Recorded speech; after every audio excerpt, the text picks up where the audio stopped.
No âmbito de discutir a urgência do planejamento ecológico para os rios urbanos no Brasil, venho promover este debate com o interesse de incorporar este modelo frente aos desafios de construir cidades mais resilientes e mais sustentáveis.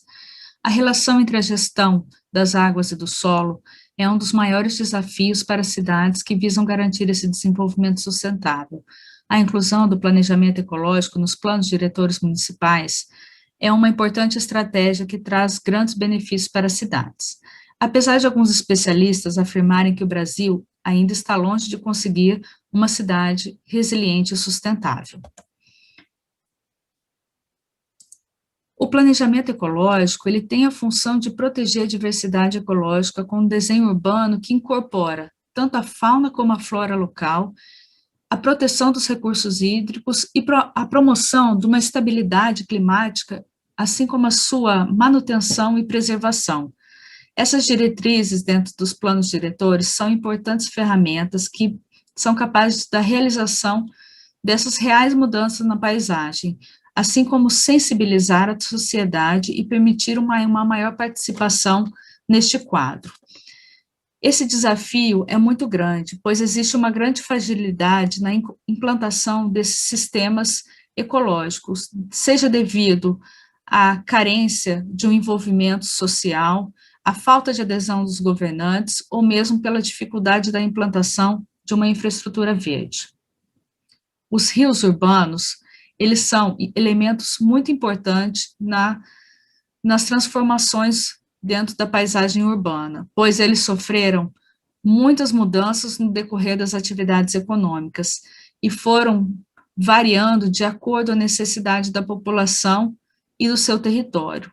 A recuperação e aplicação de modelos de planejamento urbano com valores ambientais, sociais, culturais, econômicos e simbólicos ainda é pouco aplicado numa realidade brasileira, mas deve ser utilizado.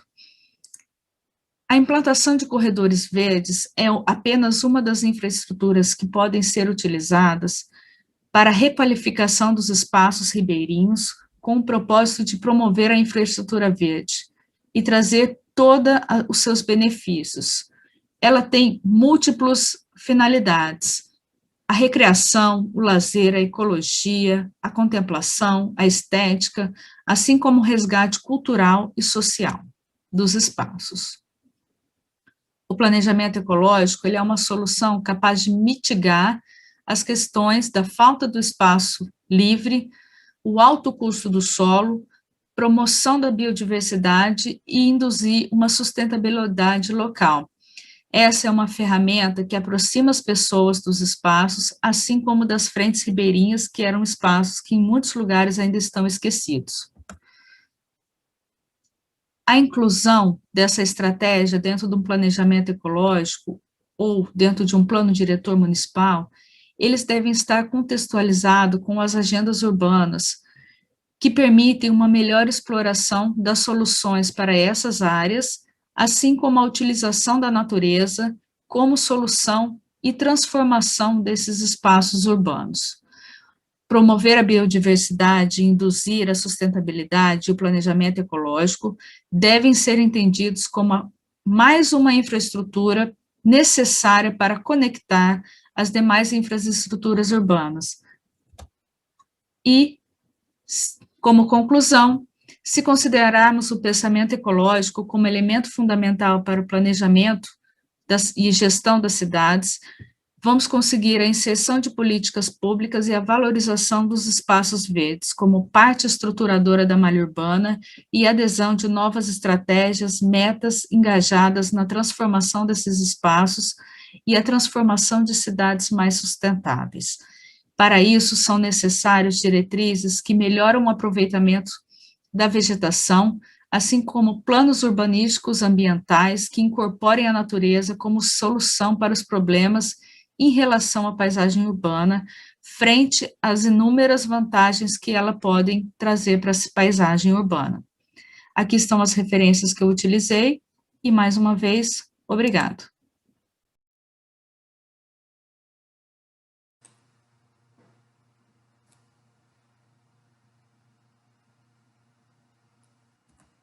Olá, sou Antônio Amuvi, aluno do Programa Pós-Graduação em Arquitetura e Urbanismo, na UF. É um prazer participar com vocês desse terceiro colóquio, Lote e Quadra, Cidade e Território. O tema abordado foi a respeito da temática do planejamento urbano-paisagístico, ações socioambientais e relações intraescalares. Para contextualizar essa discussão, é importante colocar alguns dados. Segundo dados da OCDE, mais de 50% dos africanos viveram em áreas urbanas daqui a 2030 e que as cidades continuaram a crescer. Nas décadas 50, a África tinha mais de 600 assentamentos urbanos com mais de 10 mil habitantes. Em 2015, a Nigéria, país vizinho do Benin, tinha o dobro dos assentamentos urbanos que todo o continente tinha em anos 50. A cidade do Porto Novo, além dos limites e fronteiras, como o fenômeno da expansão urbana, é composto por um forte crescimento populacional e cada vez mais devido ao movimento da população urbana e rurais. Na realidade, essa cidade é o produto de uma história particular, que tem privilégio de uma gama arquitetônica a partir da sua história transatlântica. O centro urbano histórico, destacado pelas manchas, constitui os centros de poder e cultura em decorrência da história e da memória dessa cidade. A maioria destas arquiteturas se encontra em processo de dano ou abandono. O seu processo de patrimonialização e de preservação é devido a fatores socioeconômicos, políticos ou a falha de conhecimento ou processo. A partir de 2015, alguns espaços públicos de tradições culturais e seus componentes foram renovados, além dos edifícios arquitetônicos como uma resposta à tradição e à cultura de seu tempo. Essa arquitetura reflete o pulso da sociedade, a ação ambiental, o estilo de vida dos habitantes, o seu valor estético e do cosmos.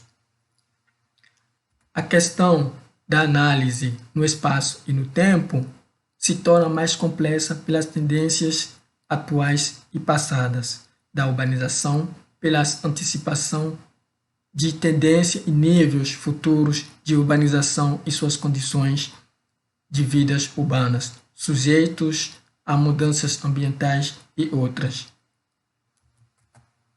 A distribuição da população influencia o tamanho, densidade, forma e hierarquia dos assentamentos. O assentamento agrupado utiliza menos terra arável, enquanto o assentamento disperso é lamentável. Esse tipo de assentamento na cidade converte terrenos agrícolas e florestas em nova expansão suburbana que destrói tanto o tecido ecológico como o social da paisagem. A abordagem aqui defendida reconhece que a sustentabilidade dos assentamentos humanos envolve uma série de práticas e processos humanos que deve adaptar-se às circunstâncias dinâmicas de um mundo em constante mudança, tanto a nível local como global. A fim de melhorar as condições de vida e sustentar os assentamentos humanos para as gerações atuais e futuras. Ao planejar em comunidade muito enraizada na tradição, é importante sublinhar que as decisões são tomadas com a base em escolhas, costumes, conflitos, negociações e compromissos. A adaptação depende de um conjunto complexo de mecanismos biológico, ecológico, culturais, societais e humano-individuais. Ao manter os edifícios e instalações que tornam uma cidade num local agradável e seguro para se viver. Garantir a proteção da paisagem natural e construída, que é uma combinação de características culturais e ecológicas únicas. Assegurar o patrimônio cultural dos assentamentos humanos para sua transmissão em boas condições para as gerações seguintes. Entendo que esse trabalho de resumo expandido pode contribuir para a ampliação dos estudos que envolvem as estratégias urbanas e preservação do patrimônio cultural e natural na região do Beni. Muito obrigado.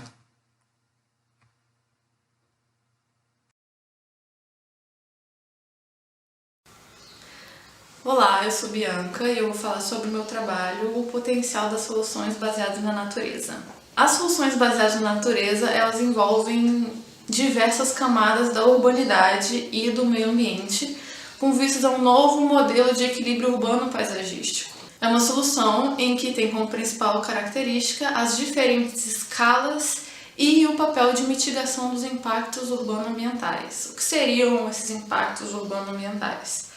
Posso citar como exemplo as enchentes, as pragas urbanas, as ilhas de calor, deslizamentos de terra. Todos esses impactos, eles são causados pelos hábitos construtivos e pelas dinâmicas de ocupação do tecido urbano. Ou seja, os esforços para a mitigação desses impactos urbano-ambientais, eles interferem diretamente nas questões ligadas ao meio ambiente construído e natural. Questões como o direito à paisagem e planejamento urbano também estão incluídas nesse debate. Um exemplo de SBN ligado ao planejamento urbano e ao direito à paisagem é o Lago Wolong, na China. Esse lago, devido ao processo de urbanização e além da prática da agricultura e piscicultura na área, passou por gradual seca.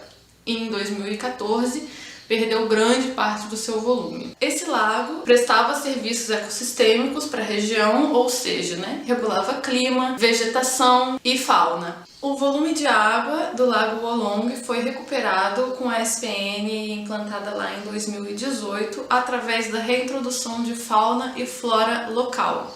Esse também pode ser um exemplo que demonstra como a prática da engenharia tradicional e a pouca valorização do perfil geográfico natural dentro das cidades reforça o binômio sociedade e natureza. Dentro desse paradigma, pode-se citar dois casos brasileiros e atuais. A crise da geosmina, por exemplo, que assola a região metropolitana do Rio desde 2020, causada pela falta de esgotamento sanitário nas áreas que drenam a bacia do Guandu, é um exemplo de crise socioespacial e ambiental. Somado a isso, dados do IBGE de 2010 revelam que em 4 anos, 895 municípios brasileiros, ou seja, 1/3 dos municípios, sofreu com enchente e deslizamento de terra. Tanto a crise da geosmina como também os dados do IBGE reforçam a ideia de que a engenharia convencional aplicada nas cidades interfere e prejudica o equilíbrio urbano-paisagístico. Entretanto, as intervenções urbanas não são exclusivas dos instrumentos institucionais,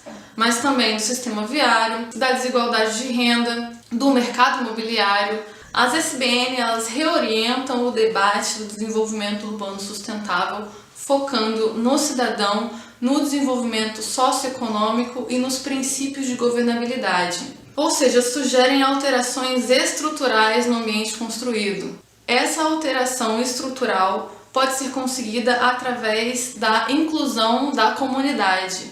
As práticas socioambientais ajudam a estabelecer uma nova relação entre a urbanidade e o meio ambiente. 2 exemplos de SBN que contaram e ainda contam com forte auxílio da comunidade local é o Projeto Orla Piratininga, em Niterói, e o Parque das Nascentes, em São Paulo. Ambos projetos de SBN, apesar de terem origens diferentes, levantam o debate das redes ecológicas, do direito à paisagem e das relações intraescalares. Logo, as SBN trazem uma nova relação de uso e novos potenciais locais de renda, de lazer e de convivibilidade.